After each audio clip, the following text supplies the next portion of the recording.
some time with you. Thank you. My name is Principe. I'm the publisher of Financial IT Magazine. We've been covering cryptocurrencies and blockchain for over a year. We're one of the early leaders in this coverage. And today I'm here and I'm pleased to talk to you about the value chain revolution, and all of you are part of it. But before I get into this, I want to just tell you an interesting statistic. Last year, 2015, Interpol found that people robbing banks has gone down by 37%. It's good news. The bad news is there's been a 100% increase in banks robbing people.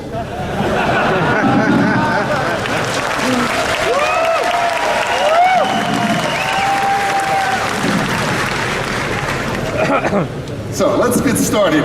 When I wake up in the morning, the first thing that I think about, and I've spent my whole career in the financial services market, is what kind of innovation can I think about, look into, learn about, do that can increase the natural wealth of people. Now, most of my breakfast partners don't have the same thought, but that's how I start the day out. And it means having to think a little bit different. It means your mechanics of your mind need to work a little bit differently. You need to have more of a global view. You have to think of the world, not just ourselves, not just our locality, but how do we interact with the world? You need to see the future. Where are we going? And by the way, that's me at a younger age, on the Chinese Great Wall. Maybe? We need to take some risk. Make that leap of faith.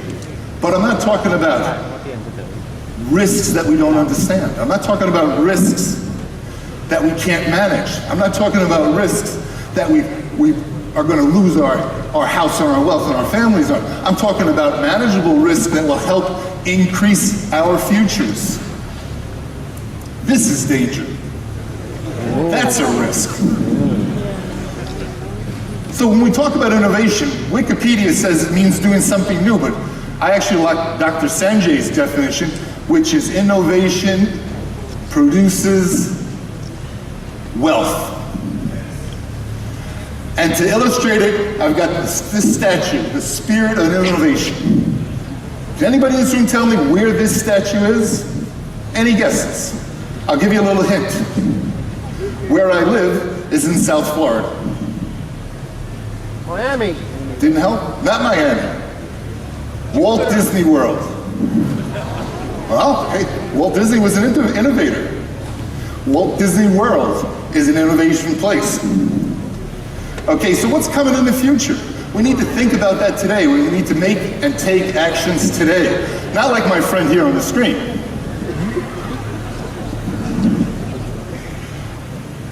Everybody in this room, everybody in OneCoin are pioneers. Pioneers of a new financial future. Can you give all of yourselves one big applause?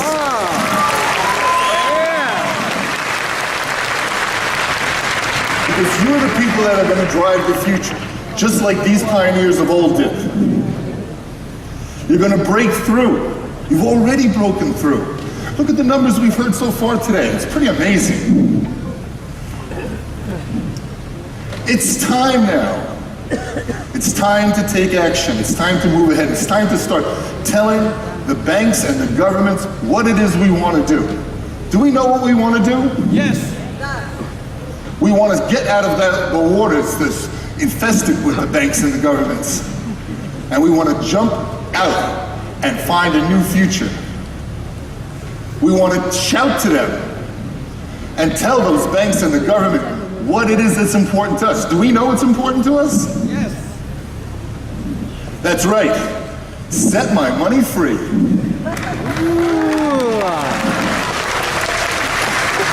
Yes. And this is where the problem is today. So you could load up all your money and take it to the bank.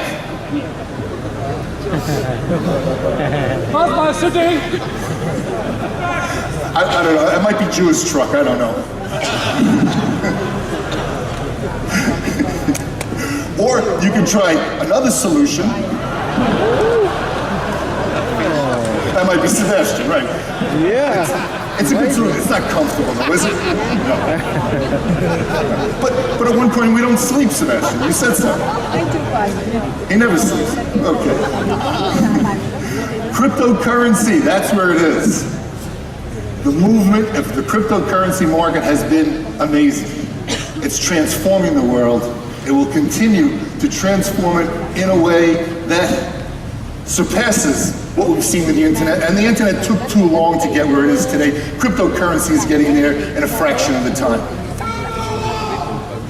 Hey, it's so hot right now, right? Cryptocurrency. We need to look at things a little bit differently now. Now we know what the goal is. Cryptocurrency is the way to set our money free. We are the barbarians at the gate. The establishment right now is scared. They're scared because things are changing. They're not controlling it. We're tired of them controlling it. So what are we talking about when we talk about the cryptocurrency value chain? Well, there's a lot that we can talk about. I've got 4 things here. There's many more. It's a conversation I would love to have with each and every one of you in this room because I've got a lot to say about it and a lot of opinions. And I'm very fortunate to speak to a lot of people in this industry. But the 4 main benefits are the unbanked. It's a tremendous problem.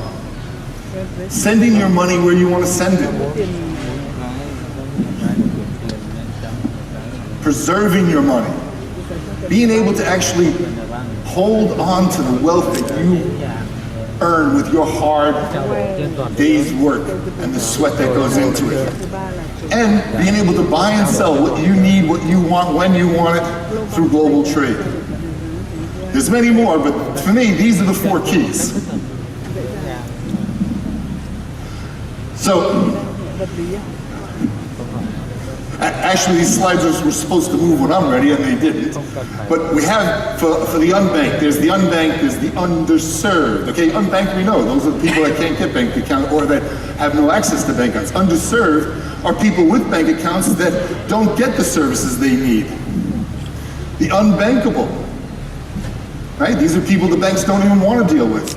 And then you have the people that are mildly banked, which are the people that, you know, the banks kind of give the account to, but they're not really interested. And it's such an important topic. There was a movie in 2009, Banking the Unbanked. And there's a formula, the unbanked curve. So people have put a lot of time and effort into coming up with a lot of the issue that goes on with the unbanked. And I'm very pleased to say in my conversations with Dr. Ruja that this is an issue that is so close to her heart that she's stepping up and taking action.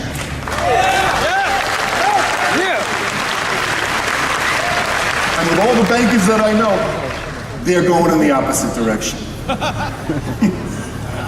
Quickly. So where are the unbanked? Well, you can see they're everywhere, but in particular, they're in a lot of the regions that we heard earlier today from Sebastian, from Carrie, from Ed. They're the regions today where OneCoin has strength and will continue to have strength. Coincidence, right? Okay, so remittances. This is really simple. It's about sending money to your loved ones. It's about being able to build a future because you have a son or daughter that's going to a different country for school. It's about growing your small business and being able to buy and sell in different places. It's helping your family improve. It's the poor paying the poor. And today, when you do that, when you try to send money, you get taxed. You pay more to send $100 by percentage than a big corporation sending $100 million. It's not fair. It's a tax on the poor. It's a tax on every one of us. Do I need to say who's taxing us? Okay, wealth preservation, okay? So yes, we want to preserve our money, but what are the things that are working against us? Well, to me, banks, governments, politicians are all working against us because what do? They devalue currencies. They put currency control. You can't get hard currency in a lot of places without going through big ordeals, long waiting times, and then even then they give you a small amount. Political manipulation. What do I mean by that? I mean, it's politicians that start wars, right? It's politicians that start arguments with other countries. It's politicians that split the world up instead of bringing us together. Unequal tax regimes. You know, how come if you live in one country, so much more of your wealth goes, and you live in another country and you pay a lot lower rate? And, more importantly, as we saw if you follow the news, the Panama Papers, how is it when we're wealthy, we don't have to pay any taxes? Fair? Corruption. I'm not even going to go into that one. Inflation and deflation. Who does that to us? Governments and politicians. Negative interest rates. This is one that we've seen the last few years. So let me understand this. I'm going to put my money in your bank, and you're going to charge me to put my money in your bank, and then you're going to use my money to make money. That's fair. Right? I go to a lot of banking conferences, and they all say, yeah, that's right. Yep, that's just how it works. So these are the things that we have to watch for, and these are the kind of guys we have to watch out for.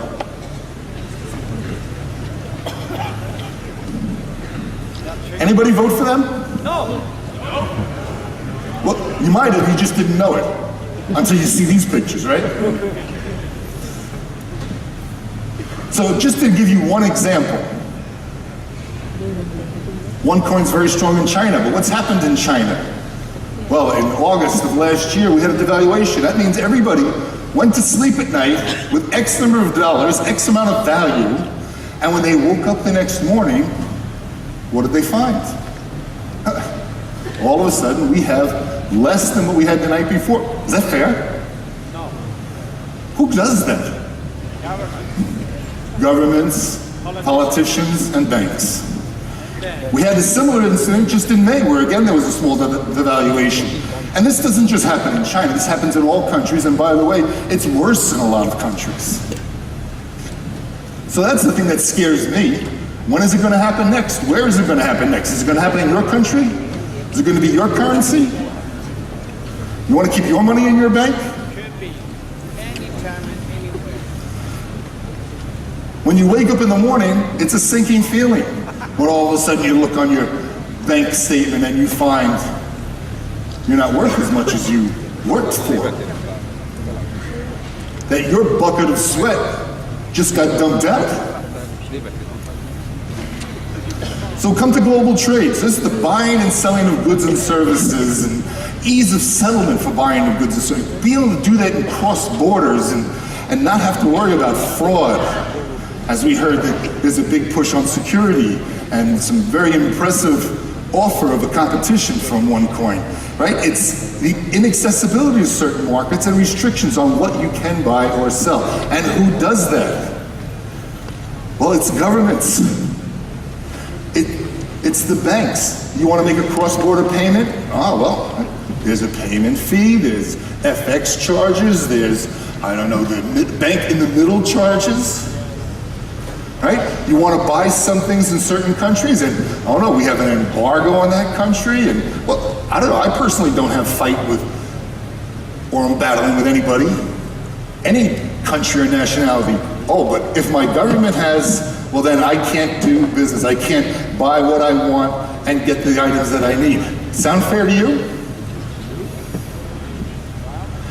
This is why global trade is important. And all I want to do is point out to the number in the middle, because in 10 years from now, the global economy is going to be worth $166 trillion. That's trillion with a capital T.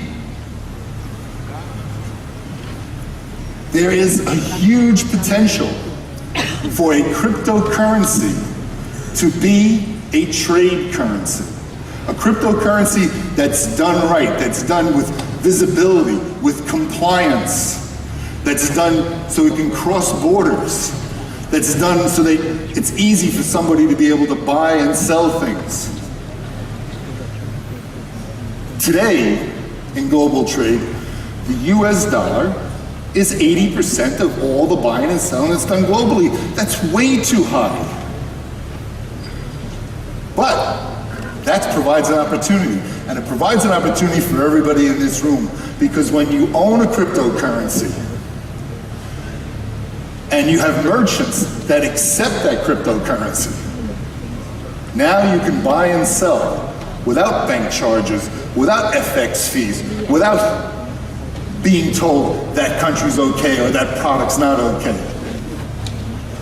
That's the potential of global trade, and that's the potential for cryptocurrency. So, quick quiz. Everybody ready for a quiz? Yeah? Let's see. Can anybody tell me what's the largest animal in the world? And the answer is not a bank, okay? But what's the largest animal in the world? Human. People! Yes, it's the whale. And this is one of the things that we have to understand. I'm going to use nature to explain it to you. You see, whales, as big as they are, live, thrive, and survive on one of the smallest animals in the world, which is plankton. Okay? So let me bring that analogy home, is that all of us in this room are plankton. The governments and the banks are the whales. What we don't realize is they need us to survive. Without us, they die. Now, they don't want that secret out. But what if we were to get together on our own and form a huge colony of plankton and support that with a financial system that doesn't depend on the whale?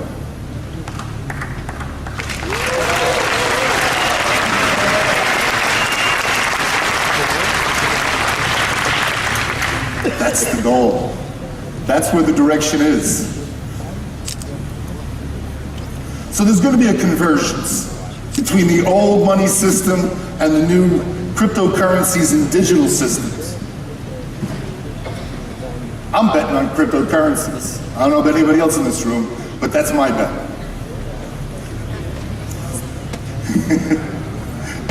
Who in this room wants to be part of the in crowd? Who wants to be leaders? And of course, in your own businesses here in OneCoin, everybody should be a leader and everybody should strive to be a leader. But we're talking beyond that. We're talking about a global leader. We're talking about everybody here being examples for everybody else in the world. Everybody to be examples for those people that can't stand up for themselves. So let's be part of that in crowd. Let's bring other people into that in crowd. Let's spread that message across this globe. Do we want to be part of the Internet of Things? Do we want to be connected to everything that's going on? Do we want to be on the cutting edge of technology? Cryptocurrencies. That's what's going to power a lot of this. Cryptocurrencies, underlined by the technology of blockchain. But there's so little time. What are you doing with your time? What are you thinking about? What are you waiting for? This is an interesting scale. It's called the cost of inaction. Some of you might have felt this already. Some of you might have had a friend come to you and say, hey, you know, I should help you be part of OneCoin, as an example. I should help you be involved in cryptocurrency. And you might have said at that time, I don't understand it. I don't know if I have the money for that. I don't know if I have the time. But did you think of what's the cost of inaction? And then what happened? A month went by and all of a sudden you saw your friend with a brand new car, right? How many people have been able to buy brand new cars?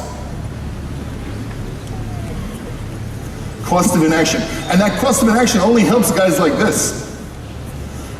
That's who you're really helping when you hesitate on getting involved with the future economy of the world. This is where you all want to be. It's kind of a nirvana state, you know, we've got the financial thing is taken care of, we can buy and sell what we want, we can get all the nice things that we want, we can think now of things that really are important. Helping our families, helping our friends, helping our countries. So, when somebody asks you, or when you ask somebody to take a look at cryptocurrencies, to get involved in cryptocurrencies, to find that as the new medium of financial exchange and value, remember the turtle. He only sticks his neck out when he makes progress, right? Let's all be part of progress.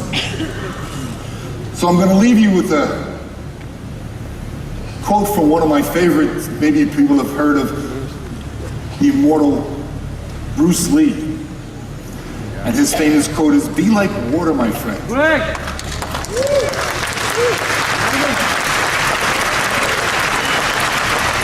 So when you have some difficulty in your life, and everybody does from time to time, we hope for this group less than the other people, but when you have difficulty, you find your way around the problem so you can move on and move on quickly. And that's what cryptocurrencies will do for you.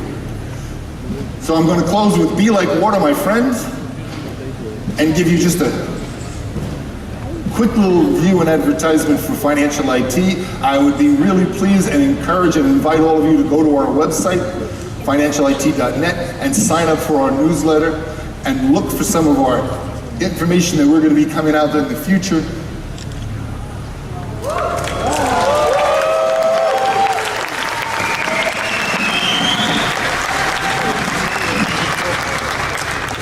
Okay, but that's not all. I'm going to finish with giving you just a little secret, is that we've got coming up very soon a new issue which will have some of the best writers in the financial industry contributing about blockchain, but more importantly about cryptocurrency, and we're going to run a special feature on your leaders here.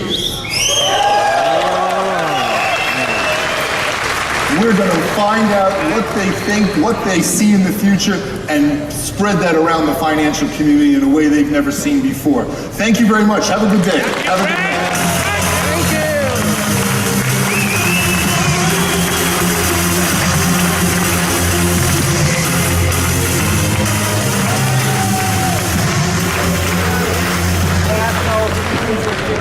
All right.